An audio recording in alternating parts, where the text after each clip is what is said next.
গলা বসে গেছে, তার উপরে ফুচকা। জীবনে শান্তি নেই, জিন্দিগি পুরো বরবাদ হয়ে যাচ্ছে, কোনো দিকে শান্তি নেই। যেদিকে যাচ্ছি প্রবলেম প্রবলেম আর প্রবলেম, প্রবলেম ছাড়ার জন্য আমার জীবনে আর কিচ্ছু নেই। সারা সপ্তাহ ওয়েট করি কবে রবিবার আসবে, ধীরে সুস্থে একটু সমস্তটা করব। আর রবিবার কাজেরই শেষ নেই, কোনটা ছেড়ে কোনটা করব। দেখো না, এখন রাইট দুপুর 3টে বাজে, এখনও দুপুরের খাওয়া দাওয়া হয়নি। সেই ঘুম থেকে উঠেছি কোন সকালে, ঘুম থেকে উঠে সংসার সমস্ত কাজবাজ কমপ্লিট করে, রান্নাবান্না কমপ্লিট করে, স্নান করে, গোপালের পুজো দিয়ে এই যে তোমাদের সামনে এলাম।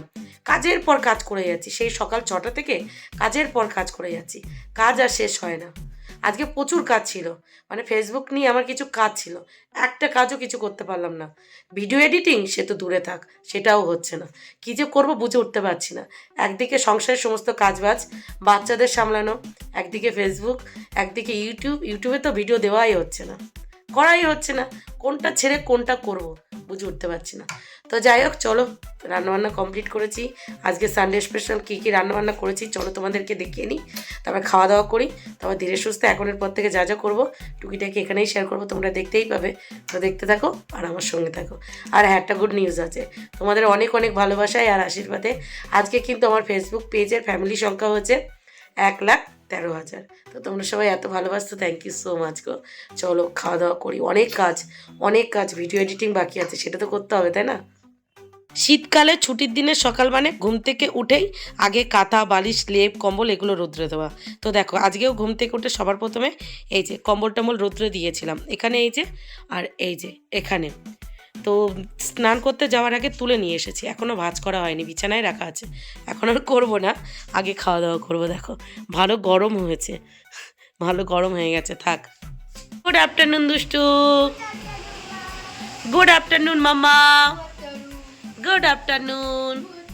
এই যে আমার দুই মা জননী স্নান করে রেডি হয়ে রবিবারের স্পেশাল খাবার দাবার খেতে বসে পড়েছে। আজকে তেমন কিছু রান্না করিনি গো, আজকে রান্না করেছি শুধু সানডে স্পেশাল চিকেন, একটু বেশি করেই চিকেন করেছি, পাশাপাশি উচ্ছে ভাজা, আর এখানে হলো বিট গাজর আর পেঁয়াজকালি ভাজা, মুসুরির ডাল, আর সাথে আছে এই যে গরম গরম ভাত। আর মিস্টার প্রতিদেব তিনি এখন চান করতে গেছে, এখনও আসেনি। তো এই যে হলো আজকে আমাদের রবিবারের স্পেশাল খাবার দাবার। তুমি কি দিয়ে খাবে মামা? দুষ্টু কি দিয়ে খাবে? দুই মেয়ে আমার চিকেন ছাড়া কিছু খায় না। আর উচ্ছে ভাজা আর এই ভাজাটা আর ডাল আমার শ্বশুর বাবা, সেই জন্য করতে হয়েছে, মানে শ্বশুর বাবা আর মিস্টার প্রতিদেবের জন্য। বুঝলে তো, পোড়া কপাল আমার, যেটা ভাবি সেটা আমার সাথে কখনোই হয় না। সারা সপ্তাহ ওয়েট করে থাকি কবে রবিবার আসবে, সংসারের সমস্ত কাজ বা তাড়াতাড়ি গুছিয়ে একটু রেস্ট নেব। দেখো, সেই খেতে বসতে বসতে 3:30 বেজে গেল। কখন খাবো, কখন রেস্ট নেব, কখন আমার ফেসবুক পেজে একটু লাইভে আসবো, হয়ে গেল। এই খেয়ে দিয়ে উঠতে উঠতেই বেজে যাবে 4:20। তারপর খাওয়া দাওয়ার পর যে সমস্ত কাজ বাজ থাকে সেগুলো গোছাতে হবে, তারপরে ব্যাস হয়ে গেল টাইম, সন্ধে, কলির সন্ধে নেমে আসবে। আর মিস্টার প্রতিদেবের জন্য বসে আছি, উনি আসতে তো আসতে।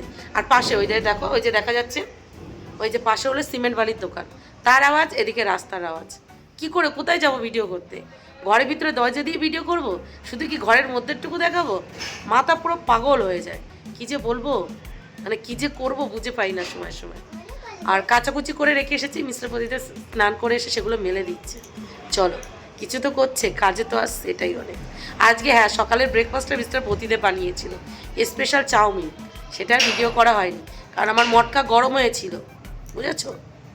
দেখো, তোমরাই দেখো, মোবাইল নাকি আমি একা ঘাঁটি, কে ঘাঁটছে দেখো, মানে খাবারটা খাবে সেটুকুও সময় নেই, মোবাইল ঘাঁটছে। আমি নাই মোবাইলে ব্লগ করি, ভিডিও করি, ঠিক আছে, উনি কী করছে দেখি, কার ভিডিও দেখছো, কার লাইভ দেখছো? বৈশাখী, দেখো বৈশাখী তোমার লাইভ দেখছে আর ভাত খাচ্ছে তোমার দাদাভাই, দেখেছো? বৈশাখীর লাইভ দেখছে। আর এদিকে মামামের দেখো খাওয়া হয়ে গেছে, আর দুষ্টু এই যে খাচ্ছে, আর এই যে আমার, আর ইনি খেতে বসেছে, বসে মোবাইল লাগে, মোবাইলটাকে খাও দেখি কেমন লাগে, মোবাইলটাকে খাও তো, অদ্ভুত মানুষ। দুপুরবেলা সবাই মিলে একসাথে খাওয়া দাওয়া করে, খাওয়া দাওয়ার পর যে সমস্ত কাজবাজগুলো থাকে সেই সমস্ত কাজবাজগুলো গুছিয়ে ফেসবুক পেজে 1 ঘন্টা আর ফেসবুক প্রোফাইলে 40 মিনিট লাইভ এসেছিলাম। তারপর কিছু কাজকর্ম ছিল, সেগুলো গুছিয়ে এই যে হালকা করে রেডি হয়ে গেছি, একটু রাস্তায় ঘুরো করতে যাব। আর রাস্তায় বলা ভুল হবে, যাব একটা ভাসুর দাদার বাড়িতে, ওই যে কদিন আগে একটা ব্লগ শেয়ার করেছিলাম যে একটা ভাসুর দাদার মেয়ের বিয়ে ঠিক হয়েছে, ওই দাদার বাড়িতে যাব। ভালো লাগছে না, মনে হচ্ছে কোথায় একটু যায়। তো কোথায় যাব তো মনে হলো ওই দাদাদের বাড়ি ঘুরে আসি, আর দেখি কি করা যায় আর কি না করা যায়। আর যেই এই কথাটা মিস্টার প্রতিদেবকে বলেছি, সাথে সাথে রেডি হয়ে উনি দুষ্টুকে নিয়ে বেরিয়ে পড়েছে, আর আমি আর মামাম রেডি হয়েছি, যাই একটু ঘুরে আসি। ভালো লাগছে না, ছুটির দিনগুলোতে দেখবে কোথাও একটু যেতে মন চায়, যে মনে হয় যে না কাছে পিঠে কোথা থেকে একটু ঘুরে আসি। ঘরে থাকতে থাকতে তো অবস্থা খারাপ, আর যেহেতু ঠান্ডা লেগে গলাটা বসে গেছে, আর প্রথমে ভাবছিলাম কোথাও যাব না, তারপরে ভাবলাম দূর, এমনিও তো শরীর খারাপ, ঘরে থেকেও শরীর খারাপ, আর যদি বাইরে গিয়ে শরীর খারাপ হয় তো হবে কি আর করা যাবে। ঘরে থেকেও আমি কোনটা ভালো আছি, তাই না? তো চলো ঘুরে আসি, একটু ঘুরে টুরে আসি, তারপর কি করি কি না করি চলো দেখা যাবে, তাই না? এই যে দেখো মাম্মাম, এদিকে সব, এই যে দেখো মাম্মাম একদম আমার থেকে লম্বা হয়ে গেছে, দেখেছো? একদম পুরো মা মেয়ে সমান সমান হয়ে গেছি। তো যাই হোক চলো, মামামের বাবা আর দুষ্টু যেহেতু বেরিয়ে গেছে, মামামের মন খারাপ, তো যাওয়া যাক, না হলে আর মেয়ে কান্নাকাটি শুরু করে দেবে। চলো। ও গেলে না তুমি তোমার দাদা বৌদির বাড়ি? হ্যাঁ বাড়ি নেই তোমার দাদা বৌদি, বাড়ি নেই? দেখো ছুটির দিনে সবাই বার হয়, ঠিক আছে? হ্যাঁ যে কাজেই যাক না কেন ছুটির দিনে সবাই বার হয়, দেখেছো? খাবে ফুচকা? কি গো তুমি ফুচকা খাবে? চলো ফুচকা খাও, ফুচকা।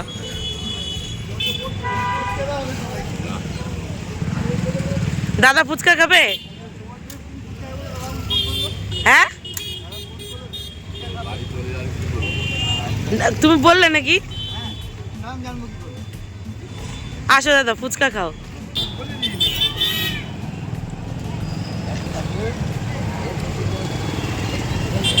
আরো বেশি গলা বসে যাবে।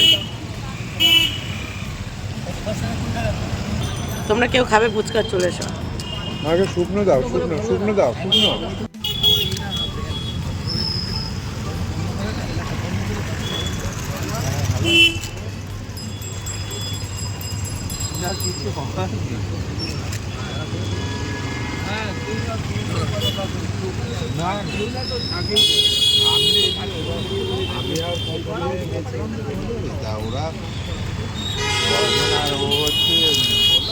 ফুচকার দোকানে এসে যত টাকা দিয়ে ফুচকা খাও না কেন, লাস্টে এই চেয়ে খাওয়ার মজাটাই আলাদা। দাদার ফোনের সেটআপও ঠিক করে দিলাম, ঠিক করে দিয়েছি তো দাদা। দাদার না, দাদার মিসেজের কি ছিল, কাস্টম করা ছিল, কাস্টম অডিয়েন্স সেটিংসটা কাস্টম করা ছিল, সেটা পাবলিক করে দিয়েছি। যেখানেই যাবো যার ফোন পাবো ধরে ঠিক করে দেবো। নাও, দাদার মিসেজও কাজ করা শুরু করেছে সবে সবে, তো কিছু সেটিংস ভুল ছিল, তো সেগুলো ঠিক করে দিয়েছি। মানে অডিয়েন্স সেটিংসটা কাস্টম করা ছিল, পাবলিক করে দিয়েছি। আর কপিরাইট এসেছিল ইউর অ্যালার্টসে, দুটো কি বলে দুটো লাইভে কপিরাইট এসেছিলো। দাদা ক্যাটারিংয়ের বিজনেস করে, তো সেই ক্যাটারিং মানে বিভিন্ন বাড়ির ভিডিও শেয়ার করেছে, সেখানে কপিরাইট চলে এসেছে। তাহলে বোঝো, যেখানে ফোন পাচ্ছি যার ফোন নিচ্ছি তার ফোনেই ঠিক করে দিচ্ছি। তোমাদের ফোনও নিয়ে আসবে, ঠিক করে দেবো। বাড়ি ফেরার পথে আমাদের বাড়ির পাশে ঠিক এই দোকানটায় চলে এলাম। আমার ঘরে যে রিং লাইটটা আছে না, সেটা না খারাপ হয়ে গেছে। তো মিস্টার প্রদীপকে বললাম আমাকে একটা রিং লাইট কিনে দেবে। দেখাশোনার পর দাম শুনে বললো না, কিনে দেবে না। দেখো ওই পাশের ওই রিং লাইটটা আমার খুব পছন্দ হয়েছে, আর দাম বলেছে মাত্র ওই 1800 টাকা। দিল না তো দিলই না, কপাল বটে আমার। দেখলে তোমরা আমার কপালটা, শুধু দেখলে। এক জায়গায় যাবো বলে আশা করে বার হলাম, সেখানেও যাওয়া হলো না। তারপরে ভাবলাম এয়ারপোর্টের দিকে একটু ঘুরে আসবো, আসার পথে একটু মোমো খেয়ে আসবো, সেটাও হলো না। মিস্টার প্রদীপকে বললাম, বলছে আমি এই পয়সা নিয়ে বার হইনি। তো আমি যতটুকু পয়সা নিয়ে গেছিলাম তাই দিয়ে ফুচকা খাওয়া হলো। তারপর ওই দাদাটা এলো, ক্যাটারিং দাদা, মানে আমাদের বাড়ির সমস্ত অনুষ্ঠানে ওই ক্যাটারিং দাদা ক্যাটারিং করে, খুব ভালো রান্না করে। তো ওই দাদার মিসেস কদিন ধরে আমার কাছে আসবে বলছিল, দাদার মিসেসও সবে সবে কাজ শুরু করেছে, তো ফোনের সেটিংসগুলো ঠিক করবে বলে। তো দাদার কাছে দাদার মিসেসের ফোনটা ছিল, আলাম দাদা দাও আমি ঠিক করে দিই। তো বেশ কিছু সেটিংস ঠিক করে দিলাম, দিয়ে এই যে বাড়ি চলে এলাম। মানে আমি যদি না বাইরে বার হয়ে ঘরে বসে ফেসবুক পেজে লাইভ করতাম, সেটাই আমার লাভ হতো। গেলাম ফালতু ফালতু, আর কি করব। আর ওই ক্যাটারিং দাদা দেখো, 2 মেয়েকে চকলেট কিনে দিয়েছে, কুড়কুড়ে কিনে দিয়েছে, তাও মামা কুড়কুড়ে কিনে দিয়েছে, কত খাবার কিনে দিয়েছে দেখো, আরও অনেক কিছু কিনে দিচ্ছিল। আমি বললাম না দাদা আর দিও না, এই যে কুরকুরে, আমার হাতে একটা চকলেট, দুষ্টুর একটা, মামামের একটা। ভাল লাগছে না বিশ্বাস করো। আজকে অনেক আশা নিয়ে একটু বেরিয়েছিলাম যে অনেক দিন হয়ে গেল কোথাও বার হয় না, একটু বার হই, সেটাও হলো না। খারাপ কপাল, আর কি করা যাবে। যেখানে যাই সাগর শুকিয়ে যায়, যেদিকে যাই সেদিকেই শুকিয়ে যায় সাগর। কেউ নেই পৃথিবীতে আমার, বড় একা। মেয়ে দুটো কদিন ধরে খুব কান্নাকাটি করছে মামার বাড়ি যাবে বলে, কি বলবো। তো চলো, কি আর করা যাবে। সত্যি কথা বলতে কি জানো তো, যখন আমার ভীষণ মন খারাপ থাকে তখন আমি ঘরে মন খারাপ করে বসে থাকি না, সোজা চলে আসি রান্নাঘরে, নিজের পছন্দ মতো কিছু রান্না করে নিই। আর রান্না করতে করতে কখন যে আমার মন ভালো হয়ে যায় আমি নিজেও বুঝে উঠতে পারি না। কারণ আমি যতই মন খারাপ করে ঘরে এক কোণায় বসে থাকি না কেন, আমার মন ভালো করার জন্য কেউ আমার দিকে এগিয়ে আসবে না। তো আমার নিজের মন নিজেকেই ভালো করতে হয়। আর সব থেকে আজকে খারাপ লেগেছে কোনখানে জানো তো, অনেক দিন পর মিস্টার প্রতিদেবের কাছে একটা কিছু চাইলাম আর মুখের উপরে না বলে দিল। উনি কিন্তু বলেছিল যখন আমার ফেসবুকে 1 লাখ ফ্যামিলি সংখ্যা কমপ্লিট হবে তখন উনি একটা রিং লাইট কিনে দেবে। আমি সেই আশা নিয়েই ওনাকে বলেছি। আর বিশ্বাস করো তোমরা, আমার চাহিদা খুবই সীমিত। আমি কখনোই ওনার কাছে কিছুই চাই না, কখনো চাই না।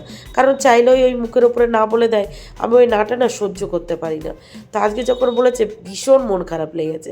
তো ভাবলাম চলো, দিল না তো দিল না, যেটা আছে ওটা দিয়ে আপাতত কাজ চালাই, পরে আমার সুবিধা মতো আমি কিনে নেবো। তো ঘরে ফিরে কিছুক্ষণ মন খারাপ করে ফোন ঘাঁটছিলাম, ফোনটা ঘাঁটতেও ইচ্ছা করছিল না। তো সোজা চলে এলাম রান্নাঘরে। মনে হলো কিছু পছন্দ মতো রান্না করব। কি রান্না করবো ভাবতেই মনে হলো দুপুরে চিকেন তো আছে, তাহলে একটু ফ্রাইড রাইস বানানো যাক। যেমন ভাবনা তেমন কাজ, ঘরে ফ্রাইড রাইসের চাল ছিল, সাথে সাথে এই যে ফ্রাইড রাইস বানাতে বসিয়ে দিলাম। আর যেহেতু একটু মন খারাপ নিয়েই এই ফ্রাইড রাইসটা বানাচ্ছিলাম, সেই জন্য ঠিক মতো হয়নি। তবে বিশ্বাস করো, খেতে কিন্তু একেবারে খারাপ হয়নি। জানো তো, অনেক এমন সময় গেছে আমি নিজেকে নিজেই সান্ত্বনা দিই। অন্যের কাছে কোনো কিছু আশা করবে না, কিছু চাইবে না, কোনো কিছু এক্সপেক্ট করবে না, তাহলে তোমার কষ্টটা কম হবে। নিজেকে নিজেই সান্ত্বনা দিই, পরেক্ষণ আবার ভুলে যায়। কি আর করা যাবে, ভুলাক্কার মন আমার। তো যাই হোক, এদিকে দেখো, এটা ভাজতে ভাজতে দেখি যে ঘিয়ের পরিমাণ কম হয়ে গেছে। আমি কি করেছি, এটা ভাজতে বসিয়ে ঘরে চলে গেছি ঘি আনতে। আর এখানে কি হয়েছে দেখো, যখন বড় ডিব্বার ঘিটা আনতে গেছি, এসে দেখি যে গাজর, ক্যাপসিকাম, বিনস, মটরশুঁটি ভাজতে বসিয়েছিলাম, সেটা হালকা না নিচে লেগে গেছে। ওই যে তোমাদেরকে বললাম পোড়া কপাল, সেই জন্য আজকে পোড়া খাবারও খেতে হবে। তবুও ভালো, খুব বেশি পোড়েনি, বেশি পুড়ে গেলে না আর খাওয়া যেত না। দেখো মোটামুটি কাজ চালানোর মতো আছে আর কি। তো কি করলাম, বেশি করে একটু ঘি দিয়ে দিলাম, যাতে পোড়া গন্ধটা একেবারেই না থাকে। দেখতে পাচ্ছ তোমরা, খুব বেশি পুড়েছে কি, তবে হালকা হালকা লেগে গেছে। তো যাই হোক, আরেকটু বেশি করে ঘি দিয়ে সমস্ত সবজিটাকে ভালোভাবে ভেজে নিয়েছি। এবার অল্প অল্প রাইস এখানে দেবো আর একদম ঝরঝরা করে ভেজে নেব। এই সময় তোমাদেরকে একটা কথা শেয়ার করি, আমি বিয়ের আগে না এই ফ্রাইড রাইস কখনো খাইনি। বিশ্বাস করো, কখনো কোনো দিন খাইনি। বিয়ের পর মামা পেটে আসার পর থেকে এই ফ্রাইড রাইস আর চিলি চিকেন আমার যে এত প্রিয় হয়ে উঠেছে তোমাদেরকে কি বলবো। আর আমার বিয়ের আগে গ্রাম সাইডে, মানে আমার বাপের বাড়ির সাইডে এই ফ্রাইড রাইসটা অতটা চল ছিল না, সেই জন্যই বিশেষ করে খাওয়া হয়নি। ওই 1-2বার সুযোগ হয়েছিল, তখন খেতে ইচ্ছা করেনি। এর থেকে অল্টারনেটিভ ওই আমার ভাত, ডাল, মাছের তরকারি বেশি পছন্দ হয়েছিল। কিন্তু এখন এই ফ্রাইড রাইস আর চিলি চিকেন আমার এত পছন্দ হয়ে উঠেছে, বাপরে বাপ। বিশেষ করে এই রান্না করার পরের দিন বাসিটা খেতে আরও বেশি ভালো লাগে। তো দেখো, এই যে তৈরি হয়ে গেছে আমার ফ্রাইড রাইস, আর পাশাপাশি দুপুরের বাসি চিকেন আছে। তো এই দিয়ে আমি এখন জমিয়ে ডিনার করব। আর 2 মেয়ে আর মিস্টার প্রতিদেব তারা তো ওপরে বিছানায় বসে আছে, যেহেতু আমি ডাকছি না তারাও আসে না। দাঁড়াও, আগে আমি খেয়ে নিই, তারপর ওদেরকে খেতে দেবো। সব মিলিয়ে চলো, আজকে অনেক কষ্টের কথা বলে ফেললাম, প্লিজ তোমরা কিছু মনে করো না। তোমরা তো জানোই তোমাদের দিদি এরকমই, যখন যা মনে আসে তোমাদেরকে শেয়ার করে দেয়। তো তোমরা প্লিজ একটু বেশি বেশি করে ভালোবাসা দিও আর আমার পাশে থেকো, তাহলেই হবে। একদিন দেখো, তোমাদের ভালোবাসায় আমি আমার নিজের শখগুলো নিজেই পূরণ করতে পারবো। অন্যের কাছে আশাও করতে হবে না আর কষ্টও পেতে হবে না। ঠিক তোমরা এইভাবে পাশে থেকো আর ভালোবাসা দিয়েছো, তাহলে আমি নিজের স্বপ্ন নিজেই পূরণ করতে পারবো। অনেক তো হলো কষ্ট পাওয়া, আর কতদিন, তাই না?